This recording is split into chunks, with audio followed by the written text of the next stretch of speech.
Hey everybody, my name is Jenny and welcome to my booktube channel. I'm glad that you're here today. I hope you're doing well.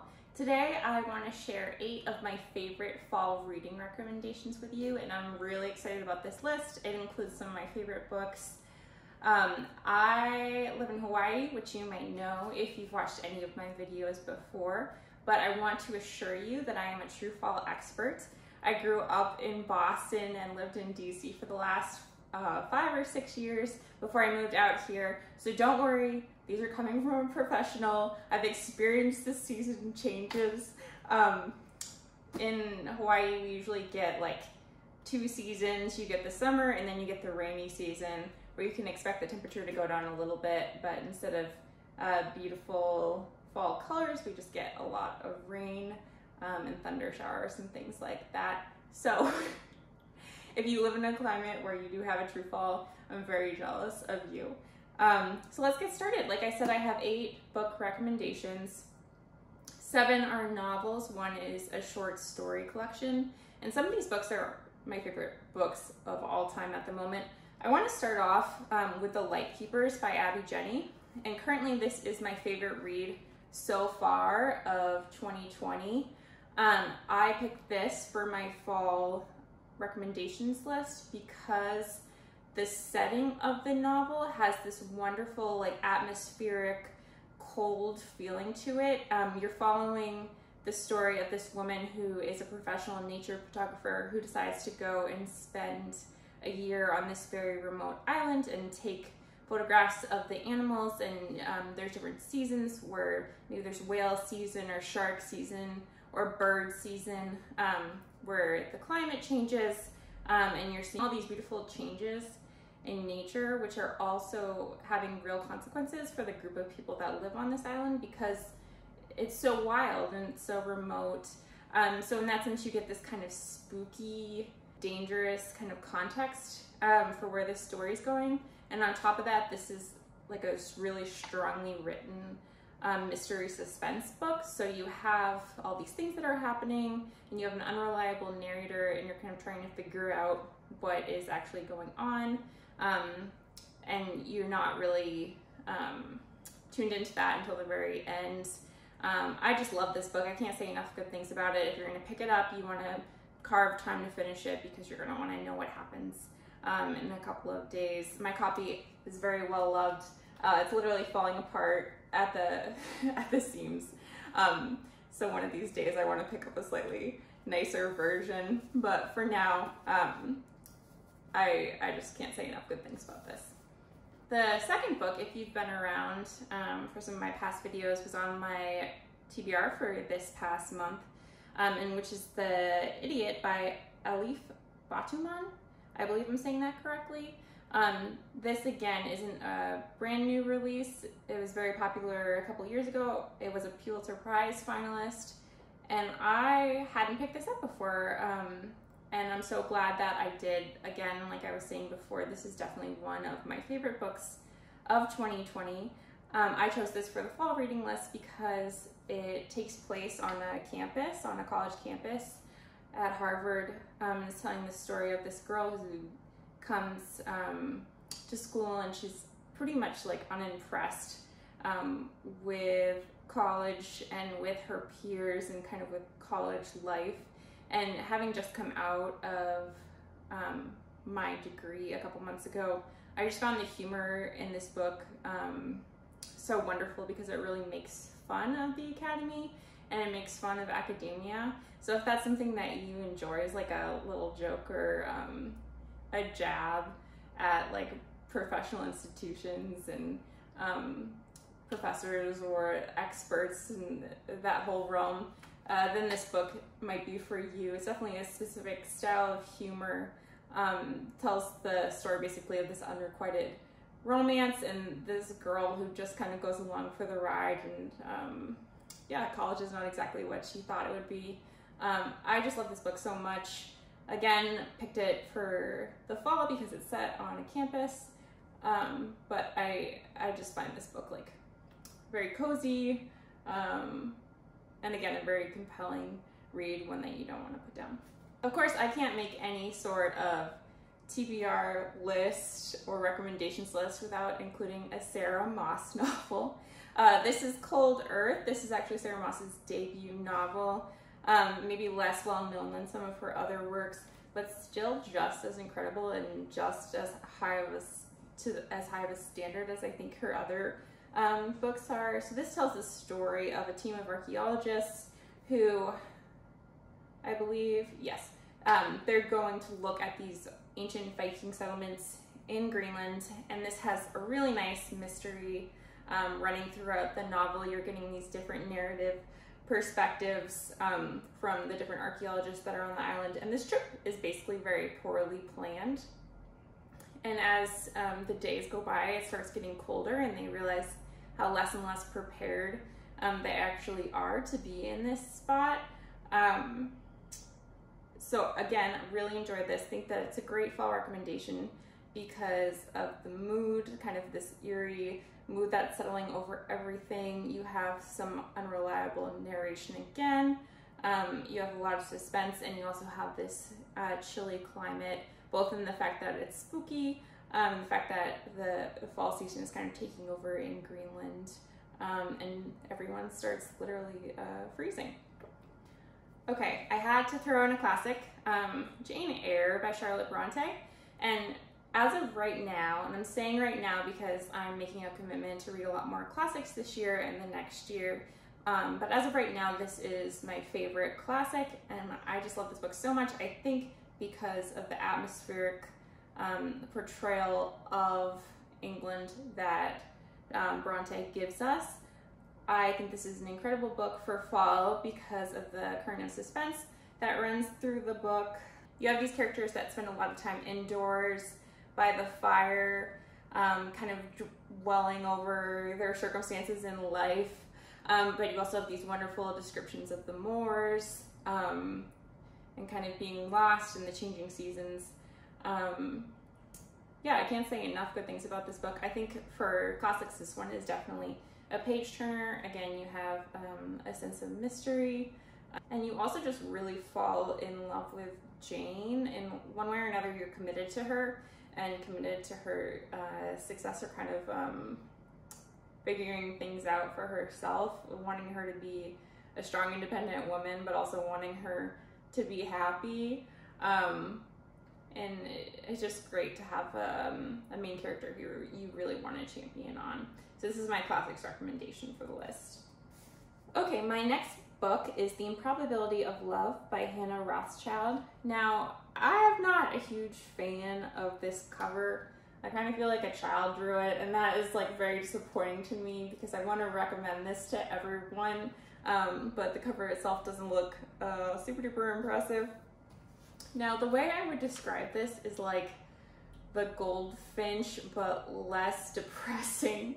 I picked this up on a whim. I like reading books that center around art and the art world, but I wasn't really sure what I would think of this. I kind of wanted something that was a little bit more lighthearted to add to my reading at the time that I picked this up, and it definitely proved to be just that. In this book, you really like all of the characters, and you're rooting for them the whole time. It kind of centers around this woman who picks up a painting at a thrift store, doesn't think much about it, and then that painting turns out to be a masterpiece that is being sought after all of the art world. And while she has this masterpiece, she's kind of trying to pull her life together after a divorce. She's starting a new job, all these things are happening for her, and the painting is kind of playing second fiddle to all of that. And you see this because the painting actually narrates different chapters, which is very charming. It's not silly like it might sound, but the art world has other ideas, and you have all these kind of crazy, rich individuals who are creating a stir in the background and influencing her life in all these different ways that she might not be able to see. This book is surprisingly compelling. It was one that I think I would have loved to save for the fall, just because it is a very cozy read. But you definitely don't want to put this one down. It's very charming, very sweet, but the plot is also very fast-paced. So you want to find out what's happening, and there are lots of twists and turns, which I really appreciate. I love it when you can't guess what's going to happen in a book. You can't really see into the future. So yes, The Improbability of Love makes the list. Okay, the next book I have is one that folks may be familiar with, and that is Pages for You by Sylvia Brownrigg. This is the first book in her, I don't know if it's called a series because it's only 2 works, Pages for You and Pages for Her. I haven't read the second book yet. I own it though, and I have plans to. But again, I wanted to pick this book because it's another campus novel that has wonderful descriptions of fall. I believe it's also set in Boston, if I'm not getting that totally wrong. I love this book so much because I think the author is so incredibly talented and incredibly gifted at just describing simple things and making them beautiful. So the first like several pages are just this wonderful description of just like the leaves falling and walking through campus on an early autumn morning. And I really enjoyed that. I think if you're into campus novels, this would definitely be a great one to pick up. This is a romance work telling the story of 2 women who meet at university and their relationship and some of the challenges that they face as they try and work out whether or not they can be together in the long term and sort of reconcile their past with one another. If you've read the second book and you would recommend it, I'd love to hear your thoughts on that. I have plans to pick it up soon, but again, I think this is just a really good read for fall. Speaking of fall, we have The Fall by Simon Mawer. I'm not sure how many people are familiar with this book. It is a little bit older. It came out a while ago. I read this book maybe 5-6 years ago, and when I did, I had decided that this was my favorite book of all time. Right now, I would probably list it in my top 5. I would love to get back to it and reread this book at some point, but just when I had finished it, it was so magical, and I was left in such awe that I immediately wanted to read everything that Simon Mawer had written, and I wanted to just relive this book a million times over. I would say that this book is fairly different than a lot of his other works, unfortunately for me. But I think if you are just interested in good writing and a good plot, like, you can't go wrong with this one. This tells 2 different stories on 2 different timelines of 2 families.